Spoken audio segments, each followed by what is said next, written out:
Luigi's Mansion 2, man. I didn't think anything could be better than the Luigi's Mansion 1, like, ghost theme. But then Luigi's Mansion 2 comes around and is like, hi, here's our really cool and jazzy ghost theme for you. Do do do do do do do. It's always my go-to spoopy music because of how good it is. I actually have never played any of those games. They're so good. I love them all. I think I like one. I like 3 a lot as well. I think 2's the weak one because it's a bit repetitive. But outside of that, I still think it's a good game. I think it's a good first playthrough, but it's hard to go back to it because of how repetitive it is. It's also level like based. Like it's 1-1, 1-2. It's weird, considering it's like broken up into different mansions as well. My boy Egad, indeed. Chat, did you know that Egad didn't come from... Wait, no, did he come from Luigi's Mansion? Hold on. Where did Egad come from? No, I'm not asking where he came from, like, as in, like, in the world. I'm asking what the first game that he appeared in is. Oh, no, it is Luigi's Mansion, okay. I think. No, why is this so hard to find out? Okay, here we go, yeah.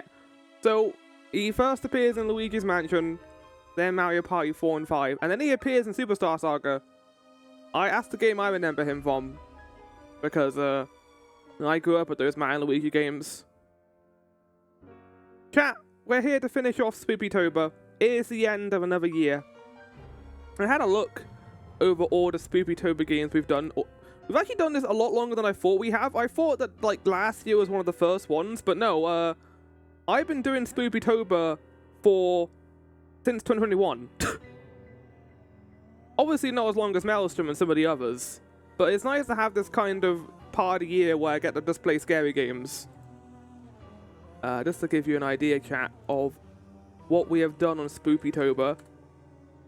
We had 2021, which was Spoopy's Jump Scare Mansion, Amnesia the Dark Descent, and also Metroid Dread, with also a custom story and some haunted PS1 demo disc stuff.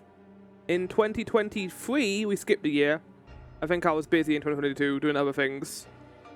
We did Eternal Darkness. Oh, wait, that was Eternal Eve, wasn't it? So it was Eternal Darkness and Parasite Eve.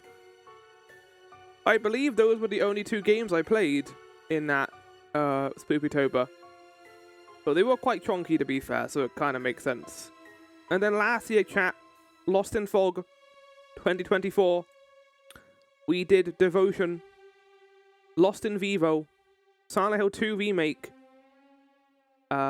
Tormented Souls, and also Daymare 1994 Sandcastle.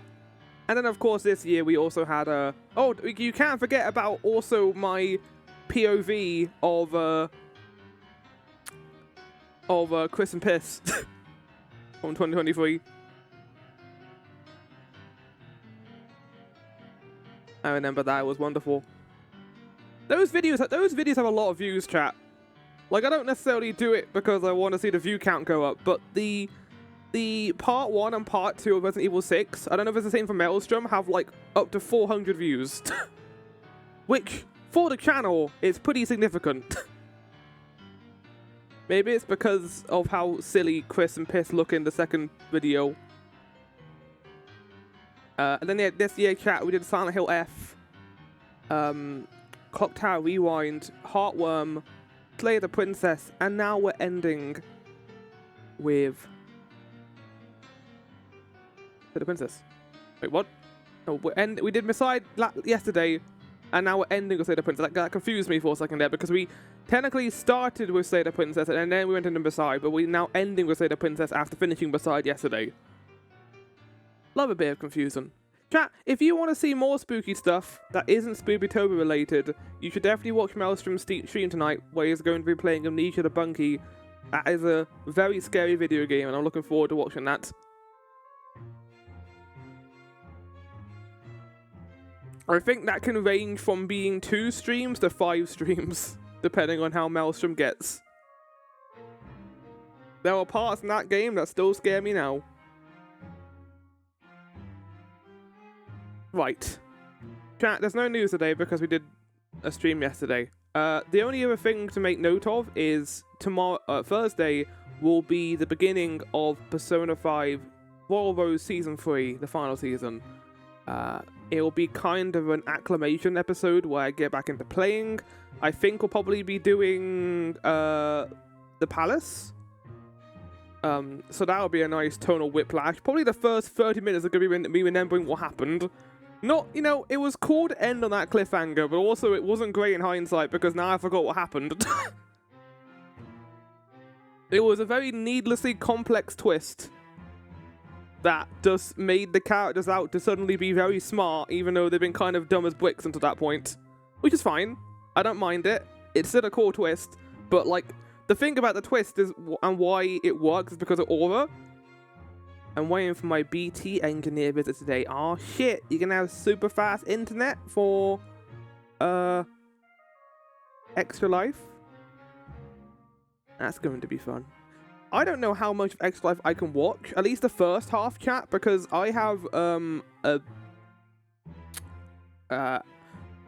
very important thing I need to do at 7 to 9. So I might not be there for the first 3 hours of the stream. I'll probably be there from 9 to 12. But yeah, chat. This might be the Extra Life I see the least of this year because of constraints. I also have a job meeting on Sunday, so I can't stay up. I can't watch the full 24 hours, which I wouldn't do anyway because I'm not. I like. Here's the thing, chat. These people put together something very cool every year, and the benefit they have is that they prepare for this. They have games they play, they have each other to talk to. If I do this as well, I'm going to end up in a pacey situation where I'm going to be comatose afterwards. I don't want that. I want to provide decent chat messages and not become a slowy mess. So I am abstaining from, you know, I've always abstained from doing it because there's no point. I'll catch what I miss afterwards through the VODs, and maybe I'll put together a compilation. Yeah, like I did last year. No, but yeah, I'm looking forward to watching that. That should be good. I am very excited to see Peak. That's going to be a lot of fun. Lots of screaming, lots of yelling.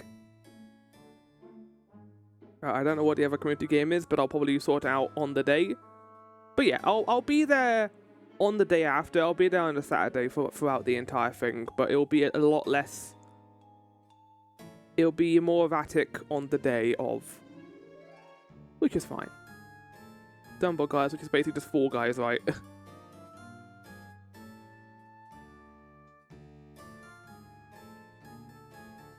Plus, I think Pastry will be there. The way I see it, chat, is Pastry can take the first shift of moderation, and I can take the second shift the next day. I'll probably be up at 7, and I'll probably just do the rest of the moderation, because I know Pastry's going to stay up throughout the entire thing, the mad person. But they also have the advantage of it being, like, earlier in the day, I think. Is that an advantage? I don't know if it is, actually.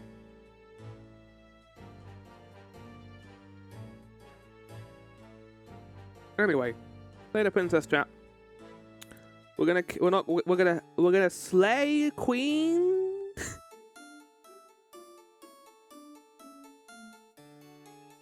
We're gonna slay. Yeah. We'd have a much easier time if it started at 7 AM, but then you have to stay up the rest of the day afterwards, wouldn't you? And then I'll really fuck up your sleep schedule. I feel like the way you do it makes more sense, because you're using the hours where you're more awake, where you don't have to worry too much, but then when you get into X Life, you can spend that time talking and keeping your energy, then you can just go to bed at 7 PM. The way Pastry does it means that Pastry has to stay up afterwards to make sure their sleep schedule doesn't get fucked. I don't know, chat. I'm not a sleep expert. In fact, I'm the opposite. I'm terrible at my sleep. Yeah, let's get into this, shall we?